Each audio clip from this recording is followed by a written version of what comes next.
शोमूज biology के एक और वीडियो ट्यूटोरियल में आपका स्वागत है। इस वीडियो में हम एक्सरे क्रिस्टलोग्राफी की बात करेंगे। तो एक्सरे क्रिस्टलोग्राफी क्रिस्टल के मोलेक्यूलर और फिजिकल स्ट्रक्चर को समझने की एक टेक्निक है। वो क्रिस्टल किसी और मॉलिक्यूल का हो सकता है या एक केमिकल कंपाउंड या कोई भी ऑर्गेनिक केमिकल कंपाउंड जिसमें हमारे लाइफ के मैक्रोमोलेक्यूल्स शामिल हैं। एग्जाम्पल के लिए प्रोटीन, न्यूक्लिक एसिड। तो हम अननोन प्रोटीन्स या न्यूक्लिक एसिड के स्ट्रक्चर को पहचान सकते हैं। एग्जाम्पल के लिए डीएनए को लेते हैं। डीऑक्सी न्यूक्लियोटाइड डीएनए स्ट्रक्चर बहुत अर्ली पॉइंट पर एक्स्ट्रा क्रिस्टलोग्राफी का यूज करके डिटरमिन की जाती है। इससे यह हमें एक आइडिया देंगे कि डीएनए स्फेरिकल है या स्पाइरल जैसा। यह हमें डीएनए के स्ट्रक्चर का पता लगाने के लिए इंस्पायर करेगा। तो आइए देखें एक्सरे क्रिस्टलोग्राफी का ओवरऑल प्रोसेस। आज हम इसी की बात करेंगे क्योंकि मुझे कई वीडियो मिले हैं जिसमें बहुत से लोग एक्सरे क्रिस्टलोग्राफी के उन सभी क्रिटिकल फॉर्मूला और चीजों को समझते हैं, लेकिन उन्हें इस क्रिस्टलोग्राफी का मेन कॉन्सेप्ट ही नहीं पता होता है। अब एक्स्ट्रा क्रिस्टलोग्राफी केवल क्रिस्टलों के लिए किया जाता है। ऐसा किस लिए? और इस केस में हम सिर्फ एक्सरे का इस्तेमाल करते हैं क्योंकि हम normal radio wavelength light, visible light का इस्तेमाल नहीं कर सकते हैं। हमें एक्सरे का यूज करने की जरूरत है क्योंकि हम यहाँ मॉलिक्यूलर स्ट्रक्चर्स, एटॉमिक लेवल के स्ट्रक्चर से डील कर रहे हैं जिनको विजिबल लाइट से पता नहीं किया जा सकता। इसलिए हमें एक्सरे इस्तेमाल करना पड़ता है। हम इस प्रोसेस के लिए क्रिस्टल का इस्तेमाल क्यों करते हैं? अगर आप मॉलिक्यूल को देखना चाहते हैं तो आपको उसे क्रिस्टल फॉर्मेट में डालना होगा। क्रिस्टल फॉर्मेट आमतौर पर उस कंपाउंड को कूल और कंडेंस्ड करके बनाया जाता है जिसका स्ट्रक्चर हम खोजने की कोशिश कर रहे हैं। अब हम क्रिस्टल क्यों देखते हैं? क्योंकि नॉर्मली याद रखें, वह सभी मॉलिक्यूल्स या ऑर्गेनिक कंपाउंड्स या वह सभी मैक्रोमोलेक्यूल्स जिनके बारे में हम बात कर रहे हैं, वे मॉलिक्यूल्स स्टैग्नेंट नहीं है। वे अलग अलग ओरिएंटेशन में प्रेजेंट हैं। मेरा मतलब है कि बॉन्ड वक्त के साथ बदल रहे हैं, रोटेट हो रहे हैं, और उन सभी चीजों को समय समय पर मॉडिफाई किया जाता है क्योंकि यह लिविंग ऑर्गेनिज्म के लिए है और वो समय के साथ बदल रहे हैं। लेकिन मॉलिक्यूल स्ट्रक्चर की पहचान करना मुश्किल है अगर वे सभी बॉन्ड्स चेंज हो रहे हैं, रोटेट हो रहे हैं और मॉडिफाई हो रहे हैं। तो स्ट्रक्चर को हासिल करने का केवल एक तरीका, आसान तरीका यह है कि उस पूरे मॉलिक्यूल को फ्रीज करके एक पॉइंट पर फिक्स्ड कर दिया जाए। हम उस मॉलिक्यूल का क्रिस्टल बनाकर इसे हासिल कर सकते हैं। एक बार जब हम क्रिस्टल बनाते हैं, हम श्योर हो सकते हैं कि जिस मॉलिक्यूल से हमने क्रिस्टल बनाया है वह फिक्स्ड है, वह परमानेंट है, वह स्टैग्नेंट है। तो अब एक बार जब वह मॉलिक्यूल स्टैग्नेंट हो जाता है तो उनके पास डिफरेंट टाइप के एटम्स होते हैं, डिफरेंट रीजन्स में डिफरेंट टाइप के एटम्स जुड़े होते हैं और जो पूरे एक्सपेरिमेंट के दौरान फिक्स्ड रहेंगे। और एक्सपेरिमेंट के बिगिनिंग से एंड तक हम सेम रीजन का यूज करते हैं। वही एटम्स उस क्रिस्टल के एक ही रीजन में प्रेजेंट होते हैं। इसलिए यह हमारे लिए बहुत महत्वपूर्ण है। टारगेट मॉलिक्यूल स्ट्रक्चर को आइडेंटिफाई करना बहुत ईजी है। यही बात है। अब उन टाइप के मॉलिक्यूल्स के लिए जिन्हें हम क्रिस्टल में कन्वर्ट नहीं कर सकते, हम उन्हें एक्सरे क्रिस्टलोग्राफी के लिए यूज नहीं कर सकते हैं। तो चलिए इसे देखते हैं। जैसा कि मैंने आपको बताया कि हम इससे एक क्रिस्टल बना सकते हैं और क्रिस्टल के लिए हम यहाँ 3D स्ट्रक्चर बना रहे हैं। तो अगर मैं इस तरह एक 3D स्क्वायर बनाऊं, मान लीजिए कि ये एक 3D स्क्वायर है, स्ट्रक्चर 3D है। एग्जाम्पल के लिए ये एक क्रिस्टल है और मॉलिक्यूल है, एक प्रोटीन मॉलिक्यूल है जिसे हम ढूंढ रहे हैं 3 डायमेंशनल स्पेस में। फॉर एग्जाम्पल प्रोटीन स्ट्रक्चर, आप देख सकते हैं प्रोटीन स्ट्रक्चर डिफरेंट वे में है। ये क्रिस्टल को नहीं छू रहा है लेकिन क्रिस्टल इस तरह दिखता है। अब एक्सरे क्रिस्टलोग्राफी का आइडिया, बेसिक आइडिया ये है कि हम इस क्रिस्टल के साथ इंटरेक्ट करने के लिए एक्सरे डालते हैं। जब भी हम क्रिस्टल पर एक्सरे मारते हैं, ये क्रिस्टल इस एक्सरे के पार्ट को डिफ्रैक्ट कर देगा। डिफ्रैक्शन वैसे रिफ्लेक्शन से मिलता जुलता है। तो इसका मतलब ये है कि ये बस उस एंगल के डायरेक्शन को चेंज कर देता है जिससे एक्स-रे इस क्रिस्टल से टकराती है। तो एक्स-रे क्रिस्टल की ओर जा रही है, ये क्रिस्टल के साथ इंटरेक्ट कर रही है और ये एक स्पेसिफिक एंगल में डिफ्रैक्ट हो रहा है। अब ये इस बात पर डिपेंड करता है कि हम किस टाइप के मॉलिक्यूल की तलाश कर रहे हैं। डिफ्रैक्शन पैटर्न अलग अलग होता है और ये डिफ्रैक्शन पैटर्न अलग टाइप्स के मॉलिक्यूल्स के लिए यूनिक होता है। हम इसी तरह समझते हैं। अगर मॉलिक्यूल ज्यादा कॉम्प्लेक्स है तो डिफ्रैक्शन की और भी अलग वैरायटीज होंगी जो हम देखेंगे। और अगर ये बहुत कम जगह वाला एक सिंपल मॉलिक्यूल है जहां क्रिस्टल की ज्यादा जगह ब्लैंक है तो फिर ये हमें कम डिफ्रैक्शन देगा। यही तो इसका आइडिया है। हमें डिफ्रैक्शन से डेटा मिलेगा और वह डेटा हमें उस मॉलिक्यूल के स्ट्रक्चर के बारे में पता लगाने में हेल्प करेगा। अब मान लीजिए हम बायोलॉजी बैकग्राउंड से हैं, हम प्रोटीन के स्ट्रक्चर को गेस करने और आइडेंटिफाई करने के बारे में बात करना चाहते हैं। तो चलिए हम प्रोटीन लेते हैं, हम उस प्रोटीन का एक क्रिस्टल बनाते हैं। तो हमारे हाथ में वह प्रोटीन क्रिस्टल है। तो चलिए यहां बताते हैं, यह एक प्रोटीन क्रिस्टल है। मैं यहां ज्योमेट्रिकल शेप नहीं बना रहा हूं, लेकिन बहुत सिंपल आइडिया ये है कि हम क्रिस्टल के मदद से एक्सरे डाल रहे हैं और ये डिफ्रैक्शन हो रहा है। और हमारे यहां एंड में एक डिटेक्टर भी है, फिल्म, एक्सरे फिल्म, जहां हम डिफ्रैक्शन रे के बाद का स्पॉट देख सकते हैं। तो मान लीजिए डिफ्रैक्शन, एक डिफ्रैक्शन यहां जाता है, दूसरा यहां जाता है, तीसरा यहां जाता है, एक और यहां और यहां। तो डिफरेंट डिफ्रैक्शन है। इसलिए अगर आप इस एक्सरे फिल्म को देखेंगे तो आपको एक डिफ्रैक्शन पैटर्न दिखाई देगा। जहां भी कोई एक्सरे उस फिल्म से टकराता है, आपके पास उस फिल्म या प्लेट में जनरेट होने वाला डिफरेंट स्पॉट होगा। उस प्लेट का पता लगाना बहुत जरूरी है, यह पता लगाना कि हम किस प्रकार के प्रोटीन स्ट्रक्चर की तलाश कर रहे हैं। अब अगर मैं कहूं कि ये उस आइडिया में इतना सिंपल नहीं है, क्योंकि प्रोटीन बहुत कॉम्प्लेक्स मैक्रोमोलेक्यूल है। ये इतने सारे ग्रुप्स, इतने सारे सब यूनिट्स से भरा हुआ है और बहुत सी चीजें एक दूसरे से अटैच हुई हैं। और एक बार जब आप एक क्रिस्टल को देख रहे हो, जैसा कि मैंने आपको यहां बताया था, तो बस यहां देखें, ये एक जियोमेट्रिकल शेप है, ये एक 3 डायमेंशनल शेप है। और आइडिया ये है कि एक्स रे आएगा और एक्स रे डिफ्रैक्शन होगा, मतलब डिफ्रैक्शन के लिए एक प्लेन होना चाहिए। अगर आप ओवरऑल प्रोसेस में डिफ्रैक्शन के बारे में सोचते हैं तो इसका मतलब है कि यह रिफ्लेक्शन के सिमिलर है। तो वहां एक लाइट आती है या रे आती है या वेवलेंथ आती है और फिर ये एक स्पेसिफिक प्लेन से टकराती है और दूर रिफ्लेक्ट हो जाती है। यही आइडिया है, तो जो डिफ्रैक्शन हम यहां देखना चाहते हैं वह उस क्रिस्टल में अलग अलग प्लेन्स के कारण है। तो हम क्या करते हैं कि हम बड़ा क्रिस्टल लेते हैं और हम इसे स्मॉलर यूनिट फ्रैगमेंट्स में तोड़ देते हैं। तो मान लीजिए कि हम इस पूरे प्रोटीन के लिए इस क्रिस्टल को लेते हैं, हम उन्हें स्मॉलर फ्रैगमेंट्स में तोड़ देते हैं जो कि इमेजिनरी फ्रैगमेंट्स होते हैं। हम असल में यहां फिजिकल रूप से क्रिस्टल को नहीं तोड़ रहे हैं, हम इसे स्मॉलर फ्रैगमेंट्स में तोड़ रहे हैं जो इमेजिनरी फ्रैगमेंट्स या क्रिस्टल की इमेजिनरी यूनिट है। अब हम क्रिस्टल की हर एक इमेजिनरी यूनिट को लेते हैं। अब पूरे क्रिस्टल को भूल जाइए और मान लीजिए कि हम इसे स्मॉलर फ्रैगमेंट्स में तोड़ देते हैं। तो ऐसे स्मॉल फ्रैगमेंट्स में से एक, अगर हम जूम इन करते हैं, अगर हम यहां जूम इन करते हैं तो ऐसे स्मॉलर फ्रैगमेंट में से एक हमें ऐसा स्ट्रक्चर देता है। मैं इस ड्राइंग को जितना हो सके उतना 3D बनाने की कोशिश कर रहा हूं। तो ये सबसे छोटा फ्रैगमेंट है। याद रखें कि ये स्मॉल यूनिट के फ्रैगमेंट और इस यूनिट के फ्रैगमेंट का जूम पोर्शन है। अब आप मान लीजिए कि यहां पर प्रोटीन का एक पोर्शन प्रेजेंट है, यहां प्रोटीन का एक पोर्शन प्रेजेंट है, यहां प्रोटीन का एक पोर्शन प्रेजेंट है। मान लीजिए कि ये प्रोटीन के फ्रैक्शन हैं जो स्मॉल फ्रैगमेंट के पार्ट में आते हैं। ओके, तो चलिए ऐसा मान लेते हैं। तो अब हम क्या करते हैं कि हम इस यूनिट सेल को लेते हैं और हम इस यूनिट सेल में डिफरेंट प्लेन्स का पता लगाने की कोशिश कर रहे हैं।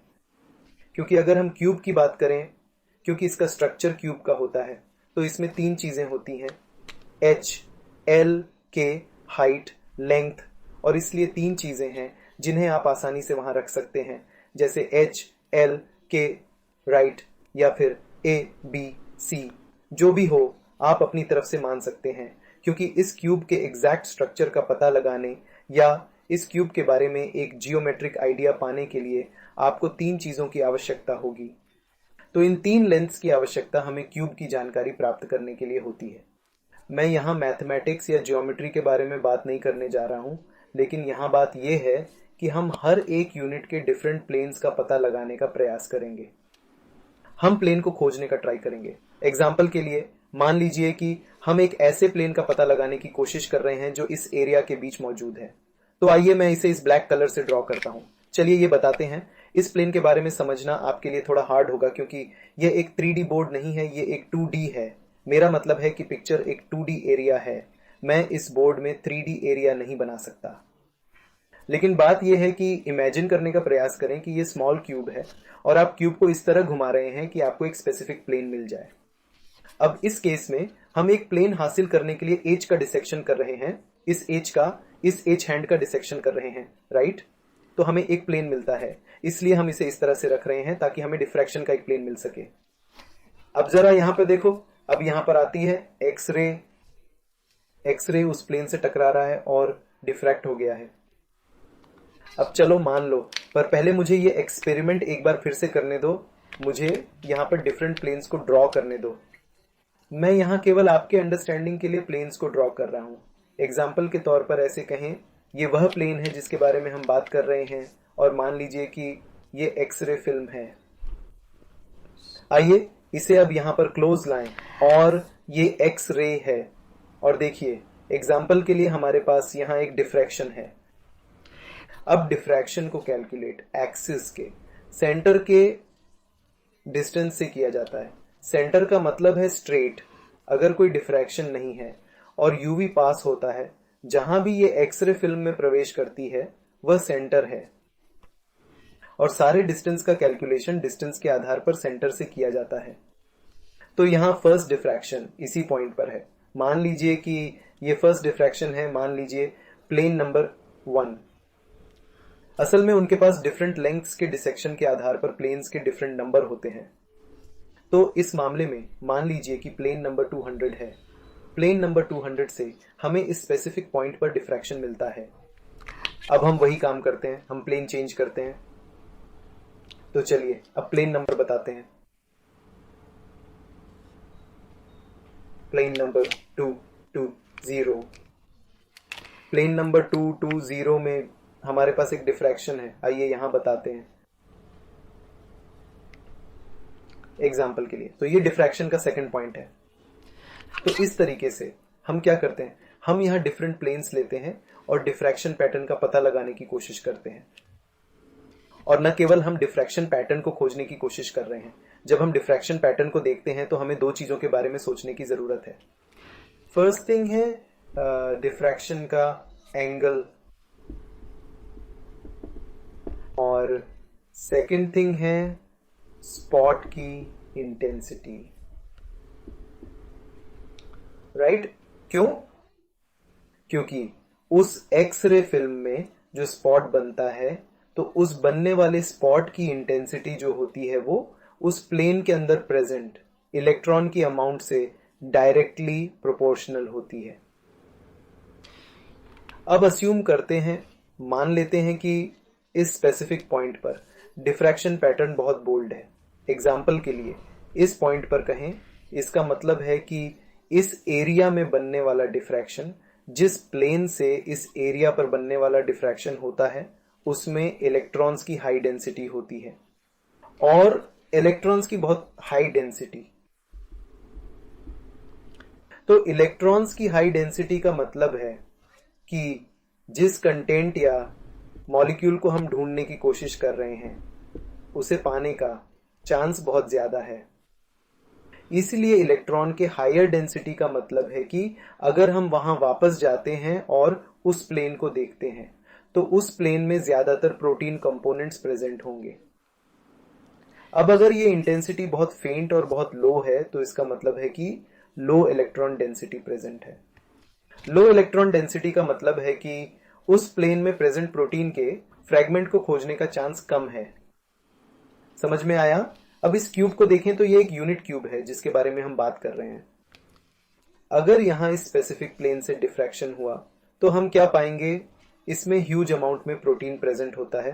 तो हम उस स्पॉट पर हायर इंटेंसिटी का पता लगाएंगे।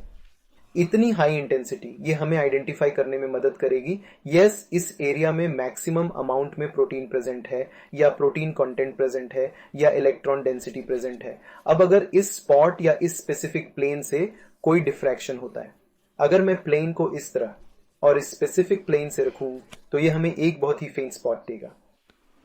इससे हमें पता चलेगा कि वहां प्रोटीन कंपोनेंट मिलने का कम चांस है। तो अब पूरी चीज को कैलकुलेट करने और पीछे की ओर जाने की कोशिश करें। हम इलेक्ट्रॉन डेंसिटी के समान इंटेंसिटी की अमाउंट को जानते हैं। कई एक्सपेरिमेंट्स की मदद से साइंटिस्ट्स ने ये आइडिया पता लगाया है कि अगर आपके पास इलेक्ट्रॉन डेंसिटी की ये अमाउंट है तो ये मान लीजिए कि ये 10,000 इलेक्ट्रॉन के समान है। यदि आपके पास डेंसिटी की ये अमाउंट है तो ये 6,000 इलेक्ट्रॉन के समान है। हम एक्सरे प्लेट में पाए जाने वाले इंटेंसिटी लेवल से जुड़े हुए इलेक्ट्रॉन्स के नंबर के रिलेशन के बारे में अच्छे से जानते हैं। तो जैसा कि हम जानते हैं कि हम अननोन प्रोटीन के स्ट्रक्चर से डील कर रहे हैं, हमने बस उस इंटेंसिटी और डिफ्रैक्शन के एंगल के आधार पर उस स्पॉट का पता लगाया। मैंने अभी तक उस बारे में बात नहीं की है, लेकिन उस इंटेंसिटी के आधार पर हम इस चीज़ को पहचान सकते हैं कि उस यूनिट सेल के कहाँ या किस पार्ट में ज़्यादा इलेक्ट्रॉन डेंसिटी एरिया है और किस पार्ट में कम इलेक्ट्रॉन डेंसिटी एरिया है। और ये डिफ्रैक्शन एंगल इसलिए भी इम्पॉर्टेंट है क्योंकि डिफ्रैक्शन का ये एंगल भी अलग अलग प्लेन्स के लिए अलग अलग होता है। क्योंकि जैसे ही हम प्लेन्स चेंज कर रहे हैं, याद रखें हम प्रोटीन मॉलिक्यूल का एसोसिएशन नहीं बदल रहे हैं क्योंकि ये प्रोटीन फिक्स्ड है, ये रोटेट नहीं हो सकता, एटम्स रोटेट नहीं हो सकते, ये क्रिस्टलाइन फॉर्म में है। इसलिए जैसे जैसे हम इस प्लेन को चेंज कर रहे हैं और स्विच कर रहे हैं, हमें अलग अलग डिफ्रैक्शन एंगल्स मिल रहे हैं। इसलिए डिफ्रैक्शन एंगल हमें एक इंपॉर्टेंट फैक्ट भी बता रहा है कि हम प्लेन को एग्जैक्टली कैसे रख रहे हैं। तो ये डिफ्रैक्शन एंगल हमें बताएगा कि हमें एरिया के किस रीजन के लिए स्पॉट मिलता है।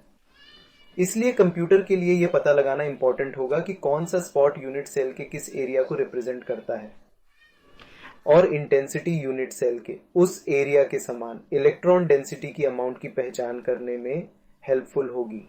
तो जैसा कि हम जानते हैं कि ये दोनों चीजें एक साथ एक स्मॉल यूनिट सेल के लिए होती हैं और पूरा डेटा कंप्यूटर में फीड होता है। अब वापस जाएं, क्योंकि हम एक्चुअल क्रिस्टल को 3 अलग अलग स्मॉल यूनिट्स में डिवाइड करते हैं। हमें उन सभी 300 यूनिट्स के लिए हर एक यूनिट के बारे में डेटा मिलता है और फिर हम उन 300 यूनिट्स के बारे में पूरा डेटा कंपाइल करते हैं, जो हमें पूरे 3 डायमेंशनल क्यूब और उस क्यूब में इलेक्ट्रॉन के डिफरेंट डेंसिटी के बारे में एक आइडिया देंगे।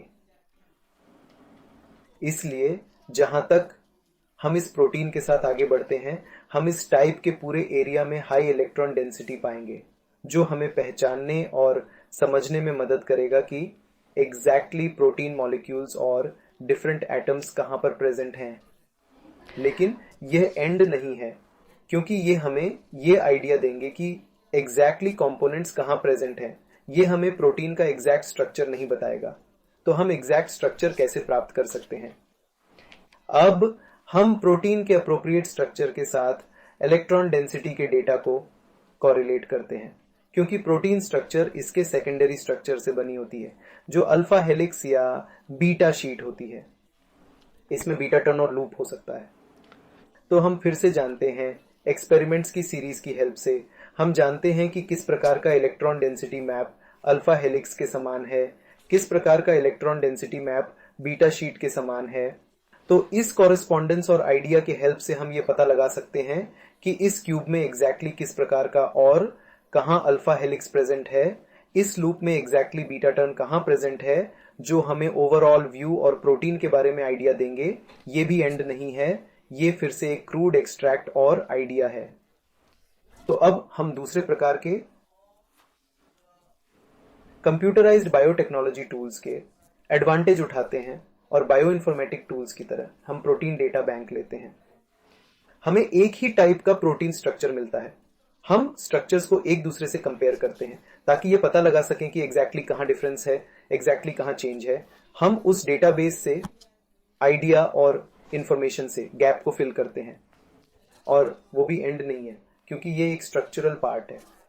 हम अननोन प्रोटीन के फंक्शन का पता लगाने के लिए कई एक्सपेरिमेंट्स चलाने का प्रयास करते हैं, और जब हमें फंक्शन मिल जाता है, हम फंक्शन को स्ट्रक्चर के साथ कोरिलेट कर सकते हैं ताकि पता चल सके कि प्रोटीन में वैसा फंक्शन पाने के लिए किस प्रकार का स्ट्रक्चर होना चाहिए। क्योंकि यदि हमें फंक्शन मिल जाता है तो हम स्ट्रक्चर प्राप्त करने के लिए वापस जा सकते हैं। यदि हमें स्ट्रक्चर मिल जाता है तो इससे हमें प्रोटीन के कार्य का पता लगाने में मदद मिलेगी, क्योंकि प्रोटीन का स्ट्रक्चर और फंक्शन के बीच कोरिलेशन है। तो ये एक सेंस में नटशेल में एक्स्ट्रा क्रिस्टलोग्राफी है कि हम सेंस क्रिस्टलोग्राफी की मदद से प्रोटीन या किसी अदर केमिकल कंपाउंड के स्ट्रक्चर का डिटर्मिनेशन कैसे करते हैं। ये एक्स्ट्रा डिफ्रैक्शन पैटर्न पर आधारित है। और याद रखें, दो चीजें हैं जिनके बारे में मैंने बात नहीं की है जो बहुत इंपॉर्टेंट है, जैसे एक ब्रैग्स लॉ है, दूसरा फरियर एनालिसिस या फ्यूरियर ट्रांसफॉर्मेशन है। ये दोनों केस मैथमेटिकल एक्सप्लेनेशन है जो मैं आपको प्रोवाइड नहीं करने वाला हूं और ना ही आपको कंफ्यूज कर रहा हूं। लेकिन आइडिया ये है कि जब भी इलेक्ट्रॉन्स के नियर बाय एरिया या एटम या मॉलिक्यूल के नियर बाय एरिया से कोई डिफ्रैक्शन हो रहा है जिसे हम देख रहे हैं, तो वह डिफ्रैक्शन या डिफ्रैक्शन की वेव दो अलग अलग तरीकों से हो सकती है। अब यह सेम फेज में हो सकता है। मान लीजिए कि यह एटम के दो कंसेक्यूटिव एरिया से आ रहा है, तो मॉलिक्यूल का हमारे पास एक फेज है, इसलिए अगर ये दोनों फेज में हैं तो टोटल आइडिया कंस्ट्रक्टिव है, इसलिए इसे कंस्ट्रक्टिव इंटरफेरेंस कहा जाता है। तो यह इस पूरी वेवलेंथ को बढ़ाएगा और ये हमें यहां एक ब्राइटर लाइट, यहां अधिक ब्राइटर स्पॉट देगा। अब अगर ये दो अलग अलग या दो अदर रीजन से आ रहा है और अगर वो लाइट या रेज फेज में नहीं है तो फिर वो फेज से बाहर हैं। इस तरह वो एक दूसरे को कैंसिल कर देते हैं। हम इसे डिस्ट्रक्टिव इंटरफेरेंस कहते हैं। तो आपको एक फेंट बैंड मिलता है। देखें, ये भी बहुत इंपॉर्टेंट है कि ये लाइट या इस एक्स रे स्कैटरिंग में शामिल और बिखरने वाले पास के इलेक्ट्रॉन किस प्रकार के हैं और स्कैटरिंग के कारण हम किस प्रकार के बैंड का ऑब्जर्वेशन कर रहे हैं। लेकिन इस बैंड इंटेंसिटी और एंगल के आधार पर हम डेटा को एक्सट्रपलेशन करके एक्सपेरिमेंटल रिजल्ट्स के साथ डेटा टैली करके पूरा स्ट्रक्चर प्राप्त करते हैं। राइट? तो कुल मिला के ये एक्सरे क्रिस्टलोग्राफी है। आई होप कि आप एक्सरे क्रिस्टलोग्राफी समझ गए होंगे। आपको ये वीडियो पसंद आई तो लाइक करें।